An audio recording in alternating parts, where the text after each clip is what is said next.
যে কোনো সময় ভারত বাংলাদেশের উপর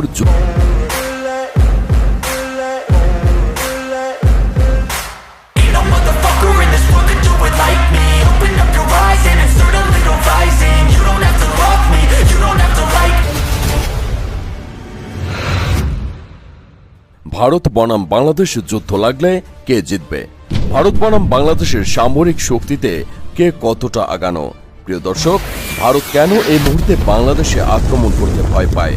যে কারণে ভারত এই মুহূর্তে বাংলাদেশের দিকে চোখ তুলে তাকালেও পৃথিবীর মানচিত্র থেকে ভারতের নাম মুছে যাবে।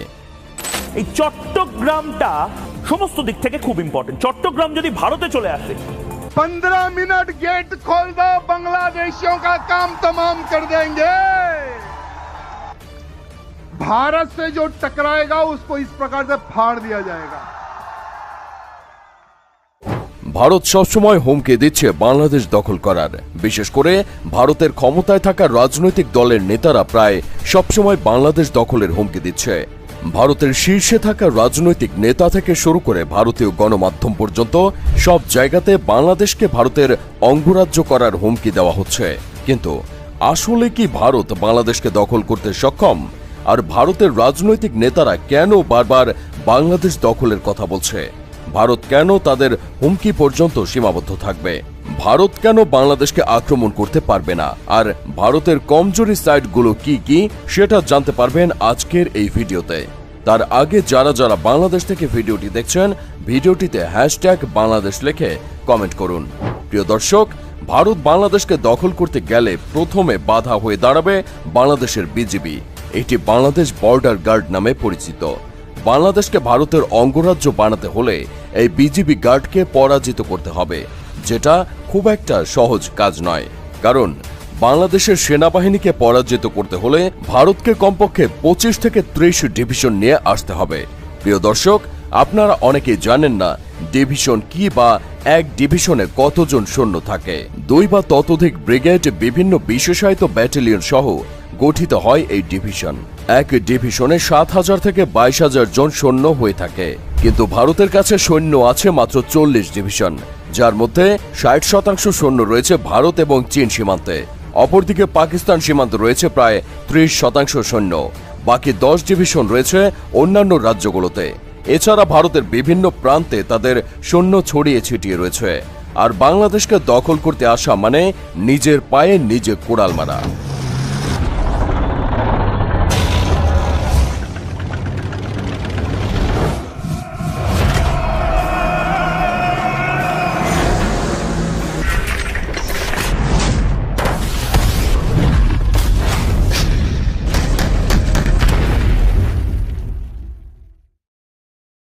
ভারত বাংলাদেশের মধ্যে যুদ্ধ শুরু হলে বাংলাদেশ সেনাবাহিনী তার ক্ষমতা পুনরায় ব্যবহার করার সুযোগ পাবে। কারণ এই মুহূর্তে ভারত ব্যতীত বাংলাদেশের অন্য কোনো শত্রু দেশ নেই। শত্রু রাষ্ট্র তো দূরের কথা, বাংলাদেশের কোনো প্রতিপক্ষ রাষ্ট্রই নেই।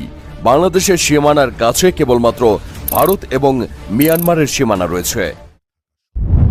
Myanmar's military leaders are Military seizure of power over suspect voter fraud the country's leader, Aung San Suu to Kyi, quasi-democratic rule. along with a one-year state of emergency.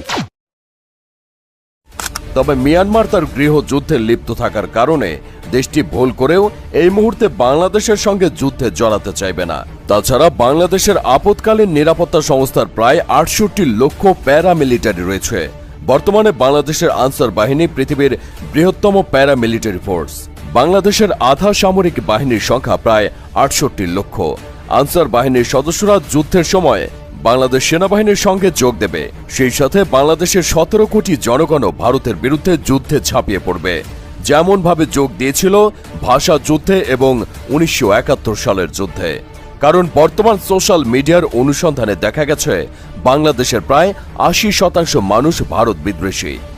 Bharat যদি আর এক বিন্দু পরিমাণ বাড়াবাড়ি করে, তারা যদি বাংলাদেশকে নিয়ে সিনেমিনি খেলতে চায়, আমরাও বলে দিতে চাই আমরাও 7 সিস্টার নিয়ে খেলতে বাধ্য হব। কিন্তু ভারতের ক্ষেত্রে বিষয়টি সম্পূর্ণ উল্টো। কারণ চিরশত্রু পাকিস্তান এবং চীনের মোকাবিলায় সর্বদা সতর্ক থাকতে হয় ভারতকে। একদিকে চীন সীমান্ত আর অন্যদিকে পাকিস্তানের সীমান্তের আক্রমণ রোধ করতে বিপুল পরিমাণ সৈন্য সব সময় মোতায়েন করে রাখতেই হয়। ভারত যদি চীন পাকিস্তান সীমান্ত থেকে বাংলাদেশের সাথে যুদ্ধ করতে সীমান্ত থেকে সেনা সরিয়ে নিয়ে আসে, তাহলে এই সুযোগে পাকিস্তান কাশ্মীর দখলের সুযোগ নেবে আর চীন দখল করে ফেলবে অরুণাচল প্রদেশ। অন্যদিকে সেভেন সিস্টার্স রাজ্যের স্বাধীনতা কর্মীরাও নিজেদেরকে স্বাধীন করার জন্য সর্বশক্তি প্রয়োগ করবে। তাছাড়া আসাম, মেঘালয় এবং মিজোরাম দিয়ে ভারত বাংলাদেশে আক্রমণ করতে পারবে না, কারণ এই সমস্ত অঞ্চল পাহাড় জঙ্গল দিয়ে বিস্তৃত এবং সেভেন সিস্টার্সের রাজ্য। ভারত বাংলাদেশে আক্রমণ করতে চাইলে শুধুমাত্র পশ্চিমবঙ্গ দিয়েই করতে পারবেন, কারণ পশ্চিমবঙ্গ বাংলাদেশের মতো সমতল। তবে ভারতীয় যুদ্ধ ট্যাঙ্কগুলো বাংলাদেশের মাটিতে চলাচলের জন্য উপযুক্ত নয়, আর বাংলাদেশ হচ্ছে নদীমাতৃক দেশ। পুরো দেশ জুড়ে জালের মতো ছড়িয়ে ছিটিয়ে রয়েছে নদী। এই নদীগুলো বাংলাদেশের প্রতিরক্ষা ঢাল হিসেবে কাজ করবে। তাছাড়া এমনিতেও নদীমাতৃক দেশ দখল করা অন্যান্য দেশের থেকে অনেক বেশি কঠিন। বাংলাদেশের নরম মাটিতে ভারতের ট্যাঙ্কগুলো চলাফেরা করতে পারবে না। যদিও ভারত তাদের এয়ারফোর্সকে কাজে লাগিয়ে বাংলাদেশের গুরুত্বপূর্ণ স্থাপনা ধ্বংস করে দিতে পারে, কিন্তু স্থলসেনা ছাড়া একটি দেশেরও কোনো জায়গা দখল করা যাবে না।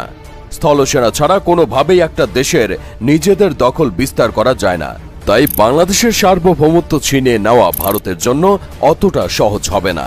2001 সালের যুদ্ধে বাংলাদেশের সামরিক বাহিনী বিপুল সংখ্যক ভারতীয় সেনাকে হত্যার পর অনেক বিশেষজ্ঞরা ভেবেছিলেন ভারতের সেনাবাহিনী হয়তো আর্টিলারি দিয়ে বাংলাদেশের কিছু পোস্ট দখল করার চেষ্টা করবে, কিন্তু ভারত সরকার সে সময় তেমন কিছুই করেনি, আর হয়তো ভবিষ্যতেও সামরিকভাবে তেমন কিছু করতে পারবে না। তাছাড়া ভারত এমনিতেই একটু ঝুঁকিতে রয়েছে, আর এমন অবস্থায় যুদ্ধ করার মতো ভারতের তেমন সক্ষমতা নেই। তাছাড়া ভারতের মাথা ব্যথার অন্যতম কারণ হচ্ছে বাংলাদেশ নৌবাহিনী। 2024 সালে গ্লোবাল ফায়ার পাওয়ার র্যাঙ্কিং অনুযায়ী বাংলাদেশের নৌবাহিনী পৃথিবীর অন্যতম শক্তিশালী নৌবাহিনী। সামরিক র্যাঙ্কিংয়ে বাংলাদেশ নৌবাহিনী পাকিস্তান, অস্ট্রেলিয়া এমনকি ইসরায়েলের থেকে অনেক ধাপ এগিয়ে রয়েছে। সামরিক শক্তির দিক থেকে বাংলাদেশ নৌবাহিনীর অবস্থান 16তম এবং সেখানে পাকিস্তান নৌবাহিনীর অবস্থান 29তম। তবে বাংলাদেশের প্রতিপক্ষ ভারতীয় নৌবাহিনীর অবস্থান হচ্ছে 7ম। সামরিক শক্তিতে বাংলাদেশ নৌবাহিনী থেকে ভারতীয় নৌবাহিনী কয়েক ধাপ এগিয়ে থাকলেও সেটি বাংলাদেশের সাথে যুদ্ধ পরিচালনা করা এবং যুদ্ধের জয়ের মতো নয়, কারণ ভারতের সমুদ্র সীমার আয়তন বিশাল দেশটির সাথে পাকিস্তান, শ্রীলঙ্কা, মালদ্বীপ, মায়ানমার, ইন্দোনেশিয়া এবং বাংলাদেশ সহ একাধিক দেশের জলসীমানা রয়েছে। ভারত বাংলাদেশের সঙ্গে যুদ্ধ করতে আসলে দেশটির সমুদ্র সীমানা অসুরক্ষিত হয়ে পড়বে, কারণ ভারতের সবথেকে বড় দুই শত্রু চীন এবং পাকিস্তান এই অসুরক্ষিত সমুদ্র সীমার সুযোগ নিতে চাইবে। ভারতের পশ্চিম দিকে আরব সাগরে পাকিস্তানের সমুদ্র সীমা না থাকায় সেখানে পাকিস্তানের শক্তির উপস্থিতি রয়েছে। অপরদিকে ভারতের নাকের ডগায় শ্রীলঙ্কা ও মালদ্বীপের চীনের সামরিক ঘাঁটি রয়েছে। তাছাড়া বঙ্গোপসাগরের তীরবর্তী অঞ্চলে মায়ানমার সীমান্তে চীনের ঘাঁটি রয়েছে। এটি কোকো আইল্যান্ড নৌঘাঁটি নামে পরিচিত। এই নৌঘাঁটি চীন সরকার মিয়ানমারের সাথে থেকে 99 বছরের জন্য লিজে নিয়েছে। মিয়ানমারের এই দ্বীপটি থেকে চীন ভারতের ওপর নজরদারি চালায় এবং মিয়ানমারের এই নৌঘাঁটিতে চায়নার 7টি সাবমেরিন রয়েছে। এমনকি এই দ্বীপটি থেকে যুদ্ধ বিমান পরিচালনা করার জন্য বিশাল বড় রানওয়ে নির্মাণ করা হয়েছে, যার ফলে ভারত 3 দিক থেকে পাকিস্তান ও চীনের ঘাঁটি দ্বারা ঘেরা রয়েছে। আর এদিকে ভারত বলতে আসে যে আমরা বাংলাদেশকে 3 দিক দিয়ে ঘিরে নিয়েছি। উল্টো ভারতকে 3 দিক থেকে ঘিরে নিয়েছে চীন এবং পাকিস্তান। আর ভারত বাংলাদেশের সাথে যুদ্ধ করতে আসলে চীন আর পাকিস্তান বসে আঙ্গুর চুষবে না, তারাও ভারতের উপর হামলা করে দেবে। এই অবস্থায় যদি ভারত সরকার বাংলাদেশের উপর হামলা চালায় তাহলে বেশ বেকায়দার মধ্যে পড়তে হবে তাদের। তাছাড়া বাংলাদেশের কাছে ডেঞ্জারাস অস্ত্র হিসেবে 2টি সাবমেরিন রয়েছে, যেখানে ভারতের কাছে 9টি সাবমেরিন রয়েছে। তবে বাংলাদেশের সাথে যুদ্ধ হলে ভারত তার সবগুলো সাবমেরিন বাংলাদেশের বিপক্ষে ব্যবহার করতে পারবে না, কারণ চীন এবং পাকিস্তান সীমান্ত থেকে ভারতের সাবমেরিনগুলো সরিয়ে নিলে ভারতের সমুদ্র সীমা অসুরক্ষিত হয়ে পড়বে। বাংলাদেশ চীন থেকে সাবমেরিন ক্রয় করতে গেলে ভারতীয় নৌবাহিনী কঠোর আপত্তি জানায়। তবে বাংলাদেশ নৌবাহিনী ভারতের আপত্তিকে পাত্তা না দিয়ে চীন থেকে 2টি টাইপ 3 সাবমেরিন ক্রয় করে। তাছাড়া বাংলাদেশ নৌবাহিনী আরও নতুন 8টি সাবমেরিন ক্রয় করার জন্য পরিকল্পনা করছে, যে সাবমেরিনগুলি কক্সবাজারের সাবমেরিন ঘাঁটিতে রাখা হবে। বর্তমানে বাংলাদেশ নৌবাহিনীর সক্রিয় সদস্য রয়েছে 25,100 জন। এই বাহিনীর অস্ত্রগুলোর মধ্যে রয়েছে ফ্রিগেট 7টি এবং করভেট 6টি, সাবমেরিন রয়েছে 2টি, টহল জাহাজ রয়েছে 30টি এবং মাইন বিধ্বংসী জাহাজ রয়েছে 5টি। অপরদিকে ভারতীয় নৌবাহিনীর কাছে 160টি যুদ্ধ জাহাজ রয়েছে। এয়ারক্রাফট রয়েছে মোট 300টি, তার সাথে নতুন করে 68টি নতুন যুদ্ধ জাহাজ যুক্ত হচ্ছে। অন্যদিকে পাকিস্তানের কাছেও পারমাণবিক সাবমেরিন রয়েছে। ভারতের কাছে যে অস্ত্র রয়েছে সেগুলো ঠেকানোর জন্য পাকিস্তানের কাছেও একই অস্ত্র রয়েছে। আর ভারতকে হারানোর জন্য চায়না তো বসে আছে, আর চায়নার অস্ত্র সম্পর্কে আপনাদের আর বলে দিতে হবে না। তো সব মিলিয়ে ভারত দুঃস্বপ্নেও বাংলাদেশ আক্রমণের কথা ভাবতে পারবে না। তবে কিছু মূর্খ রাজনৈতিক নেতা রয়েছে যারা ভোট পাওয়ার জন্য এগুলো বলে থাকে। ভিসা 100% স্টপ করুন, আর চিকিৎসা নেওয়ার জন্য করাচি আর লাহোরে যান, এখানে আসবেন না। আসলে তারা তাদের জনগণকে বোকা বানাচ্ছে। তো আমরা চাই সবসময় শান্তিপূর্ণভাবে বসবাস করতে। সাধারণ মানুষ কখনোই যুদ্ধ চায় না, কিন্তু রাজনৈতিক নেতারা ভোট পাওয়ার জন্য হিন্দু মুসলিমদের মধ্যে ঝগড়া বাঁধানোর চেষ্টা করে। প্রিয় দর্শক, আজকে শেষ করছি এখানেই। এরকম আরও নিত্য নতুন ভিডিও দেখতে এখনই আমাদের চ্যানেলটি সাবস্ক্রাইব করে রাখুন। ধন্যবাদ।